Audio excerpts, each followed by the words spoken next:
Vamos a comenzar en el nombre del Padre, del Hijo y del Espíritu Santo. Amén. Amén. Dios te salve María, llena de gracia, el Señor está contigo.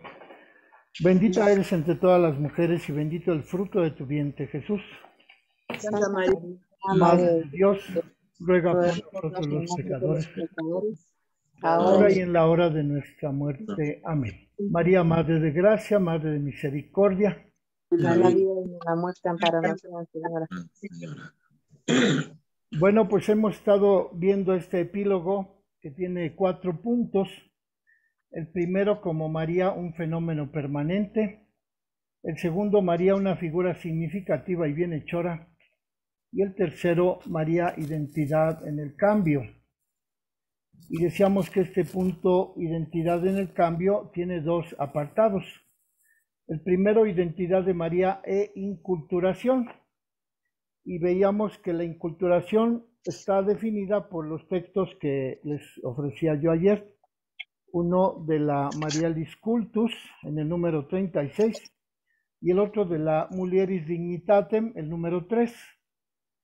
Y veíamos que la Marialis Cultus dice: la Iglesia, cuando considera la historia de la piedad mariana, se alegra al comprobar la continuidad del hecho del culto, pero la Iglesia no se vincula a los esquemas de las diferentes épocas culturales y comprende como algunas expresiones de culto perfectamente válidas, comprende que algunas expresiones de culto son aptas para personas que pertenecen a épocas o civilizaciones diversas. Como entiende la Marialis Cultus, la inculturación. Es decir, que la piedad mariana puede variar con las manifestaciones culturales, con las manifestaciones de la devoción mariana en las diferentes épocas. Y lo que dice la Mulieris Dignitatem es que la referencia para juzgar a María ha sido como disfrazada y privada de su identidad. Ese es el punto de referencia para juzgar si María ha sido privada de su verdadera identidad. Consiste en confrontar con la revelación bíblica. Cada una de las expresiones de devoción mariana a lo largo de las épocas históricas pueden revelar su punto de referencia hacia María. Si confrontamos esas expresiones culturales de la devoción mariana con la revelación bíblica, porque allí se encuentra la forma más original de la personalidad de María en el plano de la salvación, porque en María se realiza la plenitud de la respuesta humana a la propuesta de Dios. María asume una función que es el prototipo de todas las funciones, de acuerdo con una antropología cristiana, desde el asentimiento de la fe. Más aún, María, desde la Anunciación, es decir, desde que el ángel la visitó en Nazaret, trasciende la perspectiva del pueblo de Israel e incluso de la Iglesia. Por ello, María representa el modelo de la perfecta unión con Dios, que es lo que anhelan todas las religiones. De modo pues que la propuesta de la Marialis Cultus es que confrontemos cada una de las expresiones culturales con la revelación bíblica, para verificar si esas revelaciones culturales, esas manifestaciones de culto atribuidas a la Virgen Santísima en una determinada época histórica, se ajustan o derivan o pueden ser respaldadas por la revelación de los datos bíblicos. Y lo que dice la Mulieris Dignitatem es que hay que verificar cualquier expresión cultural acerca de la Virgen con lo que encontramos en la revelación, porque allí está la representación más valiosa, más importante, fundamental de la personalidad de la Virgen María en el plano de la salvación. De modo pues que ese punto de vista del profesor de Fiores nos pone de advertencia que para verificar la autenticidad de cualquier expresión de devoción mariana, hay que remitirnos a la revelación bíblica, que es lo que nos dice la Biblia acerca de la Virgen Santísima. Y en el siguiente apartado, la identidad de María y la ampliación de las fronteras, dice el profesor de Fiores que se conoce que el hecho de que el cristianismo ha trazado diferentes épocas sus fronteras. Pues pensemos, por ejemplo, que al principio era solamente la comunidad de judíos en Jerusalén, y luego fue todo el Imperio Romano, y luego cuando cambia el Imperio Romano al régimen sociopolítico del feudalismo, pues el cristianismo se difunde por todos los reinos feudales de la Europa central. Y luego cuando cambia el feudalismo al mercantilismo, pues comienza también el cristianismo en América.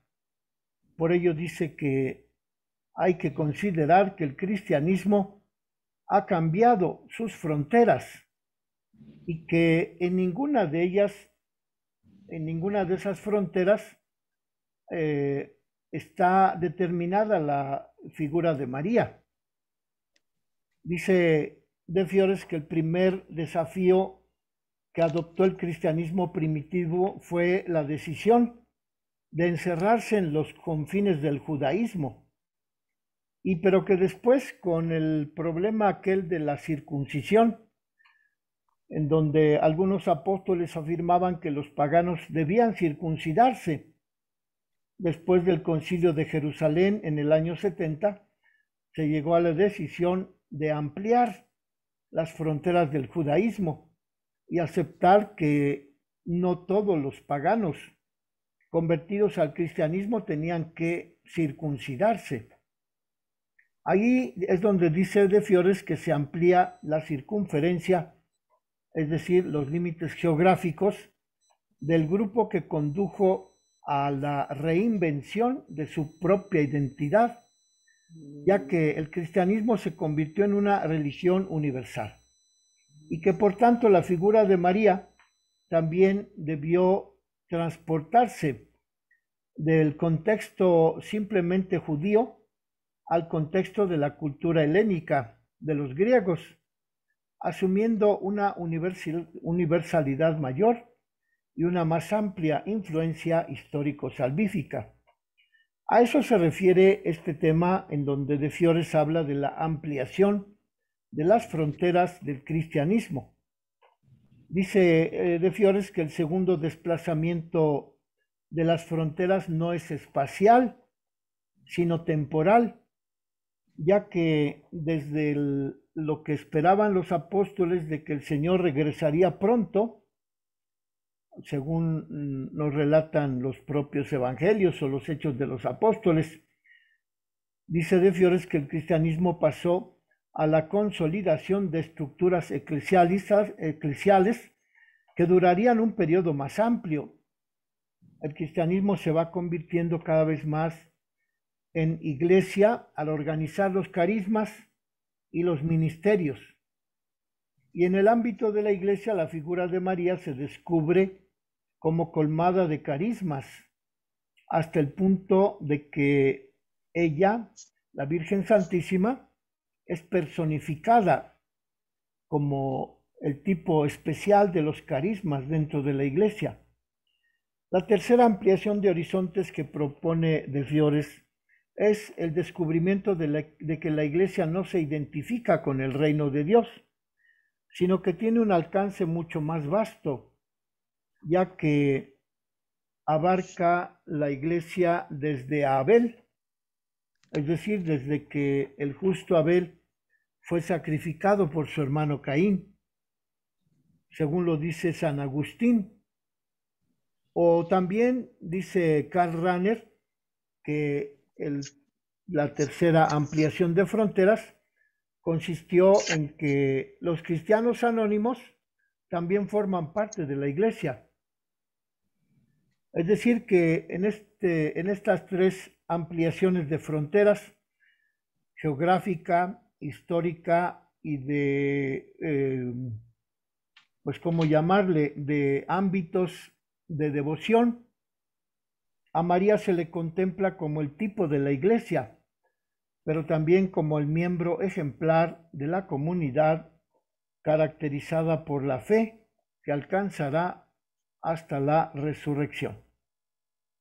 El cuarto acontecimiento, dice De Fiores, de la ampliación de las fronteras de la iglesia, define mejor los confines de la fe, ya que la fe no debe abarcar solamente realidades temporales, sino que hay que reconocer la autonomía de la iglesia, porque la misión de la iglesia no tiende a sustituir a los gobiernos políticos, sino que la misión de la iglesia consiste en difundir la religiosidad y la espiritualidad. Por ello, la figura de María, que vive la espiritualidad de los pobres de Yahvé, elimina toda inclusión de poderes políticos civiles e invita a la iglesia a seguir el evangelio de la gracia. Entonces, el cuarto nivel en el que podemos comprender la ampliación de fronteras es la misión de la iglesia, que no se reduce a competir por el gobierno político y civil de los pueblos. Y De Fiores habla de un quinto reajuste de confines, que dice De Fiores, se afirma con la doctrina del concilio, ya que la Iglesia de Cristo subsiste en la Iglesia católica, aunque se encuentran fuera de la Iglesia católica numerosos elementos de santificación y de verdad. Por ello, la figura de María no pertenece únicamente a la Iglesia católica, sino que pertenece a muchos otros ámbitos religiosos y a otros ámbitos espirituales, de los cuales pueden apropiarse cuantos crean en la revelación divina. Y aquí estaríamos hablando, por ejemplo, de los musulmanes, que también aceptan la figura de Cristo como profeta y veneran la memoria de la Virgen Santísima. Por eso dice De Fiores que en el quinto reajuste de confines hay que considerar que la Iglesia subsiste en la Iglesia católica y que hay numerosos elementos de santificación y de verdad fuera de la Iglesia católica. O sea que nos estamos refiriendo concretamente a los musulmanes y posiblemente a los protestantes que aceptan a la Virgen Santísima. Por ejemplo, aquellos que una vez fuimos a visitar, los de la Iglesia anglicana, que nos decían que veneran a la Virgen Nuestra Señora de Walsingham. Bueno, pues ahí tenemos un ejemplo de cómo la figura de María rebasa, desborda los límites, los confines de la Iglesia católica, ya que fuera de la Iglesia católica también se venera a la Virgen María. Entonces, pues, en este apartado habla De Fiores de 5 confines. El primer confín fue el salir del territorio del ámbito del judaísmo y abrirse al paganismo. El segundo desplazamiento de frontera se comprende que es el temporal, es decir, que Cristo fundó una iglesia que rebasa los límites del tiempo, ya que gracias a los carismas y a los ministerios, el ámbito de la iglesia abarca también la iglesia del mundo futuro. La tercera ampliación, dice De Fiores, es el concepto de la iglesia de Abel o los cristianos anónimos, aquellos de quienes podemos afirmar que reciben el bautismo por martirio, que aceptan el bautismo de Cristo porque creen en Cristo. Y el cuarto acontecimiento que amplía a la iglesia, dice De Fiores, es porque la misión de la iglesia no sustituye a los gobiernos políticos, sino que el gobierno de la iglesia consiste sobre todo en ampliar su misión, la misión que tiene de difundir el evangelio. La figura pues de la Virgen elimina la invasión de poderes e invita a la iglesia a seguir el evangelio de la gracia. Y finalmente el quinto, reajuste de los confines. Dice De Fiores que consiste en que la iglesia de Cristo subsiste en la iglesia católica. Es decir, que fuera de la iglesia católica también hay elementos de santificación y de verdad. Y por ello la figura de María no pertenece solamente a la iglesia católica, sino que abarca muchos otros ámbitos espirituales de los cuales pueden participar todos aquellos que creen en la revelación de Dios. Y luego el cuarto tema, dice De Fiores, que se refiere a María y los desafíos del futuro. La tarea de la época actual consiste en no echar a perder la experiencia de los siglos pasados, sino en tener en cuenta los ámbitos, métodos y contenidos ya experimentados en el campo mariano en las épocas pasadas. De modo que al discernir esos ámbitos de método y de contenido en el campo mariano en el pasado, debemos atender también los aspectos que ya no funcionan, los aspectos caducos, que han sido resultado de una inculturación exagerada o excesiva o maximalista, como dicen algunos mariólogos. Y dice De Fiores que muchos de esos elementos que se presentan en el campo mariano, en la devoción mariana, el discurso de la mariología se quedaría como inmaduro. De modo pues que hay que considerar todos los aspectos que se han realizado en el pasado en todos los ámbitos de la inculturación respecto de la devoción a la Virgen Santísima, y que hay que descartar aquellos elementos que por excesivos o por maximalistas ya no forman parte de la actual devoción a la Virgen Santísima. Por ello, en la sucesión de los estereotipos mariológicos a lo largo de la historia, encontramos muchas lecciones para que no se repitan los errores y para estructurar un modelo adecuado a la revelación bíblica acerca de la devoción mariana y un modelo adecuado a la cultura de nuestro tiempo acerca de la devoción a la Virgen. Es decir, que es necesario no perder el contacto con la Biblia. Ese es uno de los elementos que recupera De Fiores como uno de las lecciones valiosas que el pasado nos ha ofrecido, de modo que nuestra mariología, es decir, nuestra devoción a la Virgen, no caiga en una devoción racionalista y que la exigencia de la comunión con el pueblo nos ayude a comprender que también el sensus fidei, es decir, la fe popular, la fe del pueblo acerca de la Virgen María, nos ayudará a evitar disquisiciones estériles que no corresponden a la devoción mariana, en donde la Virgen Santísima es venerada con un afecto especial derivado de la Sagrada Escritura.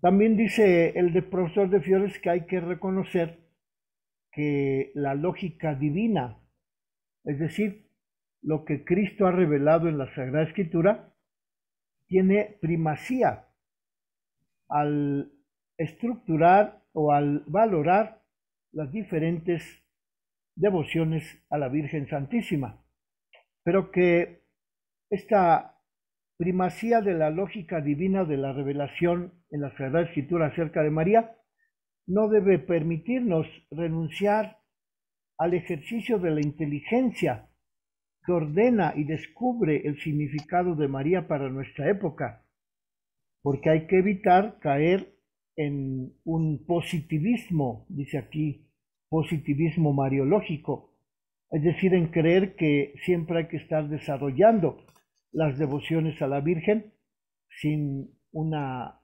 finalidad objetiva, histórica, coherente con la Sagrada Escritura, coherente con la fe de la Iglesia.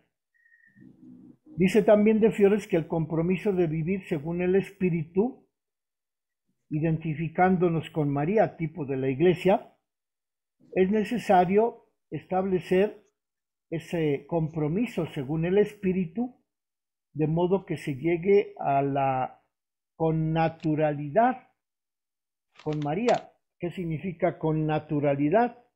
Pues conocerla de cerca, según la experiencia de la Iglesia, según el sentimiento propio de devoción a María, eso que nos dice, que nos avisa nuestro propio corazón de que si estamos actuando correctamente o estamos traicionando los principios de la Sagrada Escritura cuando desarrollamos nuestra devoción a Santa María.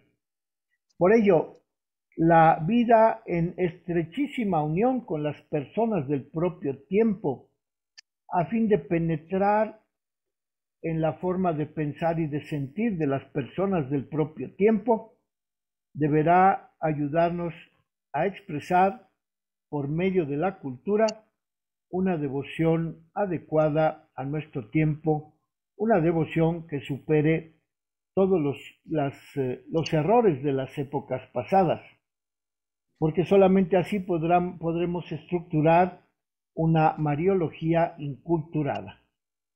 Dice el profesor de Fiores que en la actualidad hay dos trayectorias que recorrer. Una es la trayectoria histórico-salvífica que se encuentra básicamente en la Sagrada Escritura, y la otra trayectoria es la cultural, la trayectoria que, pues según nuestro pueblo, según nuestra gente, según nuestra tradición católica mexicana, podemos descubrir respecto a la devoción mariana. Y dice que la primera trayectoria histórico-salvífica implica un adecuado conocimiento de la revelación de la Sagrada Escritura. Es decir, que nuestra trayectoria histórico-salvífica respecto de la devoción a María debe pasar por el conocimiento de lo que dice la Biblia acerca de María y que ayude a ver la lógica divina que se manifiesta en los acontecimientos de la Biblia y sobre todo viendo en María una microhistoria de la salvación. La segunda trayectoria, es decir, la trayectoria cultural que hay que recorrer para elaborar nuestra devoción a la Virgen, es la trayectoria cultural. Dice pues de Fiores que acerca de esta trayectoria cultural debemos encarnar la figura de la Madre de Dios en las actuales culturas que pertenecieron a las iglesias desde la época antigua, es decir, desde la época paleocristiana de los apóstoles, y también encarnar la figura de la Virgen en las culturas más jóvenes, por ejemplo, las africanas, y que aparecen en América Latina, por ejemplo, en nuestros pueblos indígenas. La devoción a la Virgen Santísima que aparece en nuestros pueblos indígenas, pues tiene que ver, por ejemplo, con la Virgen de Guadalupe, que se apareció al indígena Juan Diego, o por ejemplo, la cultura joven, que tiene que ver con los franceses, ya que la Virgen de Lourdes se apareció al pueblo francés, en el siglo XVIII. De modo pues que para elaborar una trayectoria de nuestra devoción a la Virgen María, además de verificar esa trayectoria con la Sagrada Escritura, hay que verificar esa trayectoria con las actuales culturas, es decir, con, por ejemplo, la cultura en México, la cultura en Francia, la cultura en Portugal, las culturas en donde la Virgen Santísima se ha manifestado, y así hacer una comparación de esas culturas, de cómo se manifiesta la devoción a la Virgen Santísima en esas culturas, atendiendo también los problemas epistemológicos, hermenéuticos y filosóficos que las culturas llevan consigo. O sea que nosotros debemos ver, por ejemplo, lo que le dice la Virgen de Guadalupe a Juan Diego. No estoy yo aquí que soy tu madre, no estás en mi regazo, ¿qué otra cosa has de menester? Entonces, pues ahí vemos un problema epistemológico para comprender de qué manera la figura de María se ha inculturado en nuestra Iglesia de América Latina. Y es lo que nos propone el profesor de Fiores en esta segunda trayectoria, en donde vemos de qué manera la Virgen Santísima se inculturó en la cultura mexicana, en la cultura indígena, en la cultura náhuatl, en la cultura de Juan Diego. Dice de Fiores que en el occidente hay una exigencia, es decir, occidente entendemos la cultura europea y desde luego la cultura de América. Tanto en Europa como en América se observa la exigencia de que la mariología se presente con ropaje científico. Por ello, es necesario tener en cuenta el horizonte cultural, en donde los cambios culturales se van dando a medida que transcurren las épocas históricas. Por ello, profesor de Fiores propone cambiar una sistematicidad rigurosa, una estructura comunicativa, una tensión operativa. Es decir, que en los horizontes culturales habría que verificar si nuestra capacidad de comprender las devociones a la Virgen Santísima cuando hay un cambio de horizonte cultural, nuestra devoción mariana, nuestra devoción a la Virgen, sigue soportando los cambios culturales. Por ejemplo, acá en México, pues la Virgen de Guadalupe, que ha soportado todos los cambios culturales que han transcurrido a lo largo de nuestra historia mexicana, como fue la época colonial, como fue la época del capitalismo, como fue la época de la modernidad. La fe en la Virgen Santísima, la confianza, la devoción a María de Guadalupe sigue manteniendo ese ropaje científico, ese ropaje devocional que hace que María de Guadalupe permanezca como una figura que puede comunicar todavía el mensaje del Evangelio. De modo pues que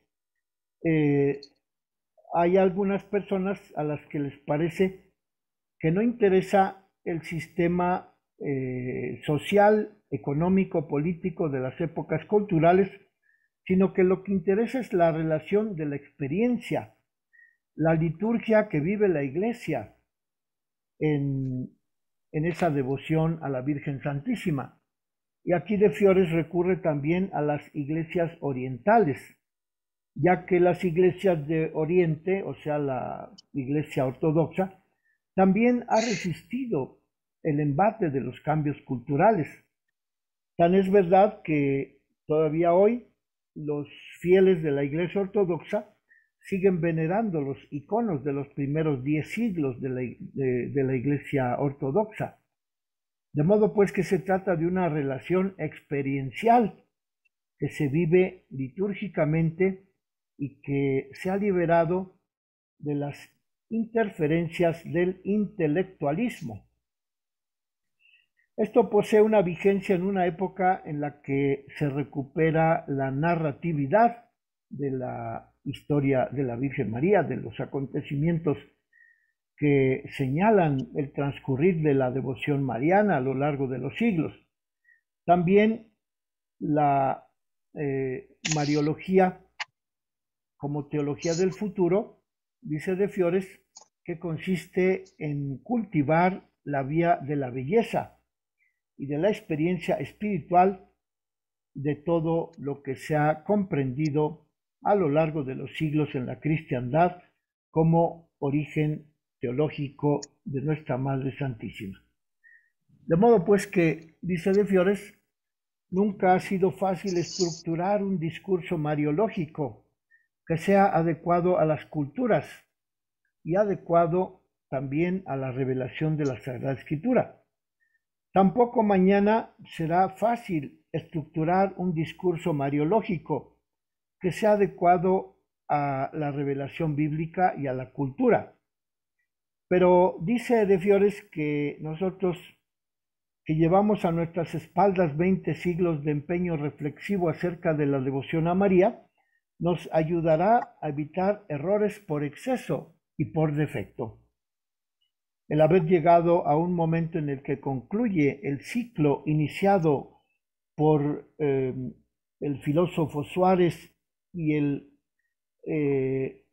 mariólogo Nígido, el ciclo que concluye, el ciclo iniciado por estos dos autores, Suárez y Nígido, hemos llegado a ese momento en el que concluye lo que iniciaron Suárez y Nígido en el siglo XVI, y que por ello nosotros, al haber llegado a esa conclusión del ciclo de Suárez y Nígido que comienza en el siglo XVI y que hemos llegado al siglo XXI, tenemos la oportunidad de establecer una posible reflexión acerca de la multiculturalidad de la Mariología o del origen múltiple de la Mariología en las diferentes condiciones histórico-culturales de nuestra cristiandad. Nuestra Mariología, dice De Fiores, está llamada a renacer como ciencia de la lógica divina, en donde María se pone de manifiesto la imagen de María para encaminar a todos los creyentes por el sendero de la sabiduría, y que esa lógica divina expresada en la Virgen Santísima es la única que es capaz de asegurarnos un futuro en la comunidad eclesial y en la Jerusalén celestial. Por ello dice De Fiores que el futuro se presenta como muy lejos de ser pacífico, superada la interpretación de la Ilustración del siglo XVII y XVIII, de la historia como avance de la antorcha de la razón. Ahora se ve, con mayor realismo, el mundo como un gran campo de batalla, de todos contra todos, según expresó uno de los filósofos del pasado. Por ello, al interpretar la historia como drama, un lugar de lucha entre las fuerzas del bien y del mal, desde el Génesis hasta el Apocalipsis, encontramos tres personajes, la mujer y el niño, que están representados en el capítulo 12 del Apocalipsis. Se encuentra una lucha sin cuartel porque la suerte está decretada para que todos lleguemos a la salvación. Y luego el segundo personaje de esta historia es el Padre, que ha decidido bendecir en Cristo a los seres humanos. Y el tercer personaje es la bendita entre las mujeres, que nos ofrece una señal de bendición y que nos dice que la bendición siempre triunfará sobre la maldición, como lo dice la Redemptoris Mater en el capítulo 11. Por ello es necesario aportar esta novedad desde el punto de vista de la Sagrada Escritura a lo que se refiere a la devoción mariana. Y vamos a dejarle allí Nos vemos el próximo miércoles, Dios mediante.